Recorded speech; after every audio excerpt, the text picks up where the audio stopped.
Olá, novamente, voltamos aí a mais um PixForce Podcast e agora eu tenho a satisfação de ter com a gente a gerente de inovação na Equinor, Andréa Achoa. Muito bem-vinda aqui ao nosso podcast. Prazer, Renato. Andréa, a Equinor a gente sabe que é uma gigante norueguesa e é uma gigante que, por sua própria história, vem trabalhando com inovação, né? Assim, em termos de operações no Mar do Norte e depois mundo afora, inclusive aqui no Brasil.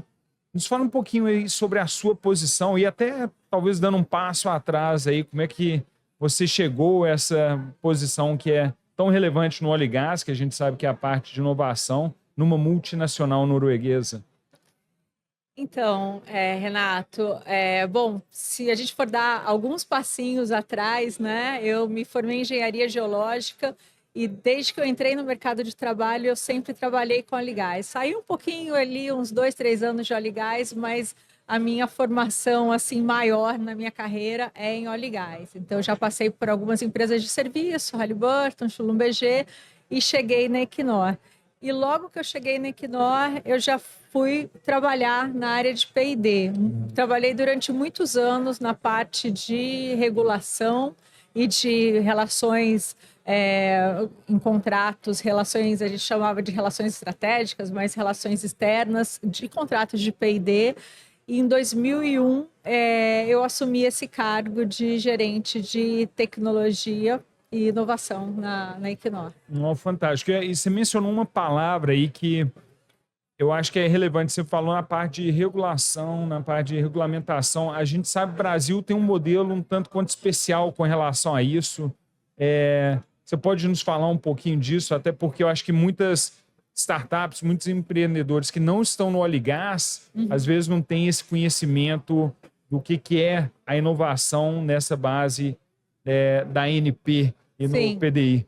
Sim, é uma cláusula, né, que ela começou a ser regulada em 2005, mas ela já existe desde ela entrou junto com a lei do petróleo, né, e ela está estabelecida nos contratos, né, de concessão e de partilha. Então, a obrigação de utilizar 1% do recurso, né, do lucro bruto da empresa em investimentos em pesquisa e inovação. É uma cláusula que fomenta muito, né? É um grande motor que a gente tem hoje na pesquisa e inovação no setor de óleo e gás e agora, né, que também está aberto para novas energias, para outros tipos de energia. Isso é brilhante, né, gente? Porque eu acho que às vezes a gente fica tão focado como empreendedor, muito assim, nossa, o Brasil tem esse desafio, tem aquele desafio, burocracia. Só que, ao mesmo tempo, existem algumas visões em termos de inovação que não tem fora do país e aqui, realmente, essa cláusula, esse PDI, na base da ANP, traz bastante benefício e oportunidades. A PixForce, como uma beneficiária, a gente sabe disso em primeira mão.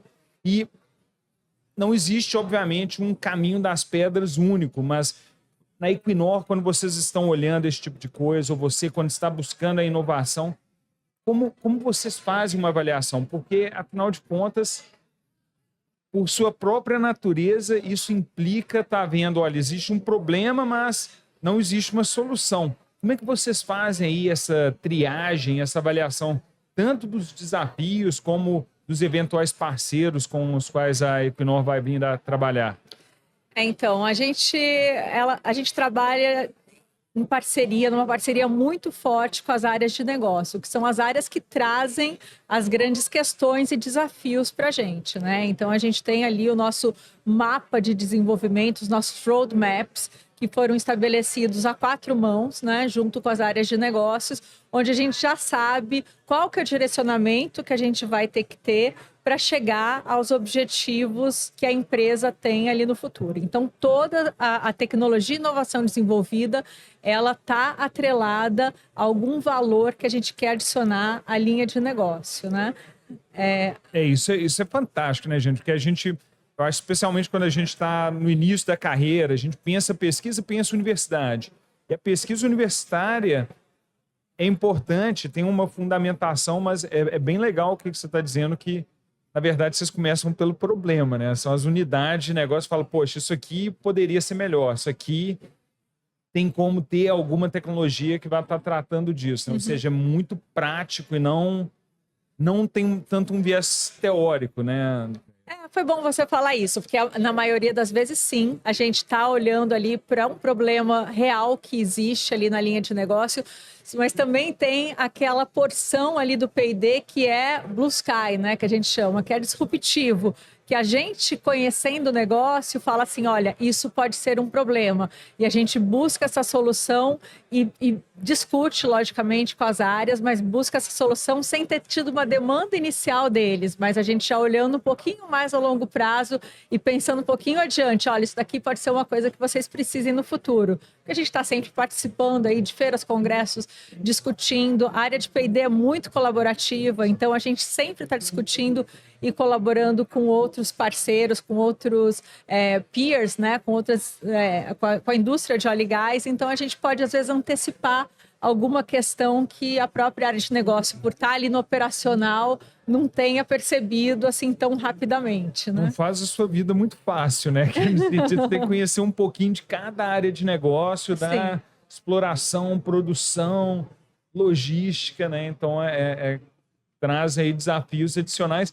Só que uma coisa que você mencionou, André, que eu acho que é bem único, que a gente sabe que acontece muito, mas é bem único do óleo e gás, essa colaboração do que você está falando dos peers, né? Ali os concorrentes, no caso, mas apesar da concorrência em termos de mercado, vocês colaboram do ponto de vista de tecnologia. Você poderia nos falar um pouquinho, talvez até um pouco, né, um pouco da filosofia por trás, de como é que você vê isso, porque não acho que não é o natural quando a gente pensa na maioria das indústrias, né? Ainda que exista padrões diferentes, a gente sabe que, salvo coisas bem basilares mesmo, assim, não existe nenhuma colaboração, muito menos troca de ideia quando está a inovação. Sim. Bom, existem várias faces aí dessa colaboração, né? Deixa eu começar pela colaboração que a gente tem, até mesmo por causa da cláusula de P&D, não somente, né, porque da cláusula de P&D, mas a própria cláusula de P&D é um fomentador desse tipo de colaboração e da inovação aberta, né? A gente tem muita colaboração com universidade e com centros de pesquisa e também com fornecedores e startups e tudo mais, né? A própria cláusula fomenta isso. Isso já traz muitos benefícios, né? Então, tendo essa colaboração entre a indústria, entre os centros de pesquisa, entre as universidades, a gente vê que a gente consegue acelerar muito a inovação, a tecnologia e até mesmo o conhecimento, a educação, né? A gente consegue fazer a formação de pessoal, que é essencial para a inovação também, né? Se a gente não tiver cabeças pensantes, a gente não consegue inovar.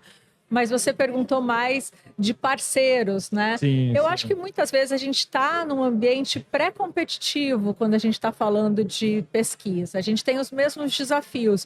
Então, quando a gente coloca ali, olha, o meu desafio é assim, mas eu tenho esse diferencial, aquele diferencial, a gente está ali co-criando uma tecnologia que pode servir para todos, né? E muitas vezes a gente não é competitivo aquilo, é melhor a gente colaborar. É uma tecnologia de investimento alto, é uma tecnologia que ela só vai ser comercializada se ela tiver demanda, muitas vezes, quando a gente fala de um equipamento. Então, a gente precisa que os parceiros também estejam engajados, que a gente esteja resolvendo o problema de várias partes para que a demanda exista, né? E uma das coisas, assim, é bem legal quando você está falando desses desafios conjuntos, porque eu acho que uma das coisas que também existe é um cuidado comum com relação a certas coisas, né? Então, na PixForce, uma das soluções que mais geram demanda é a questão da automatização da inspeção da segurança do trabalho. As pessoas estão em local seguro, estão com os equipamentos de proteção individual relevantes para aquela atividade. Então, é uma coisa que a gente vê assim no dia a dia. E aí existe, é claro, a preocupação com as coisas comuns, né? E a gente sabe que a Equinor, assim, eu digo isso, você sabe, né? Mas é uma referência em termos de sustentabilidade, em termos de produção.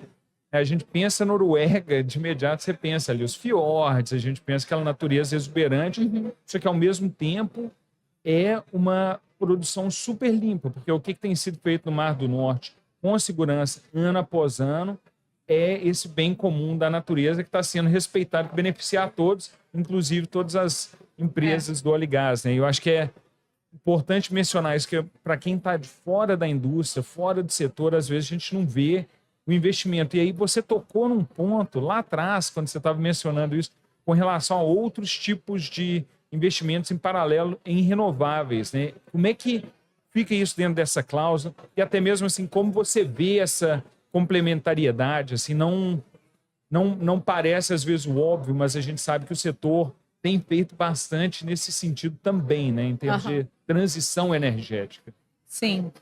Bom, vamos lá. Só pegando um ganchinho aí no que você falou no começo, é muito certo dizer isso. A Equinor preza muito por segurança, né? Tanto a nossa estratégia corporativa tem ali o centro da nossa estratégia. Um dos pontos é always safe, que é sempre seguro. Então, always safe, high value and low carbon. Então, a gente quer um futuro de baixo carbono que agregue valor e que seja sempre seguro. Então, tudo gira em torno disso, né? A gente fala que esses três valores, né? Esses três princípios, né? Da nossa estratégia, eles têm que estar ligados a tudo que a gente faz. Mas em relação... Então, de novo, só desdobrando o que você estava falando também. Então, inspeção, manutenção, segurança de pessoal, segurança com o meio ambiente são fatores, assim, que não são questionáveis em tudo que a gente faz. Tem que estar lá, né? Isso é bem interessante. Mas quando a gente traz isso para a transição energética, isso é uma coisa que é uma continuidade, né? A gente sabe ali que para um futuro de baixo carbono, que é o que a transição energética propõe, a gente precisa acelerar o desenvolvimento na descarbonização da nossa produção. E essa descarbonização, ela está aí falando sobre redução de emissões, ela está falando sobre uma eficiência maior na nossa produção e também mitigação de segurança para pessoas e para meio ambiente. E está falando ali da gente pensar um pouquinho nas energias do futuro e viabilizar essas energias de uma forma assim, economicamente viável e tecnologicamente viável, né? Para que isso possa virar um futuro negócio.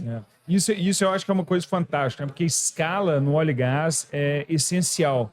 E eu acho que quando você fala dessa transição, tem que ser algo que é viável do ponto de vista econômico. Não adianta falar, não, tem como fazer essa fonte de energia, tá? Mas isso tem condição de atender não uma pequena comunidade, mas milhares, milhões de pessoas em uma nação? E se a resposta é não, olha, então a gente tem que ter algo que seja possível escalar nesse sentido. E, André, a gente está chegando ao fim aqui do nosso tempo junto hoje, mas sabendo o que você já sabe da indústria em termos do que ela faz hoje. E aí, estando num evento aqui como a Offshore Technology Conference aqui no Rio de Janeiro, olhando para frente, das tecnologias que estão aí hoje, se você tivesse que eleger uma que você vê assim, não necessariamente como a grande responsável pela transição, mas uma que você vê que vai mudar a forma que as coisas são feitas, o que você elencaria assim, e o porquê dessa escolha da tecnologia, tendo em vista aí a pluralidade do que a gente vê hoje num evento como esse? Olha, é difícil escolher uma tecnologia, mas se eu tiver que falar, talvez eu vá até pelo óbvio, né? A transformação digital, né?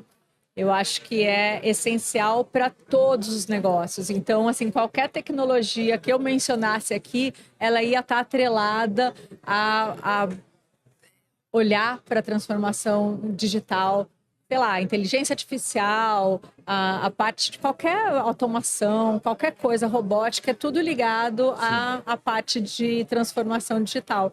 Então, eu acho que, assim, a indústria 4.0, né? A parte digital, eu acho que está aí em tudo. Não, fantástico. E isso a gente sabe que é um tópico que renderia algumas horas de conversa. Então, com isso, vou agradecer demais a Andréa Shoa, que veio aqui para partilhar um pouquinho dessa experiência, da sua trajetória. E parabéns pelo brilhante trabalho realizado na Equinor. Muito obrigada. Obrigada pelo convite.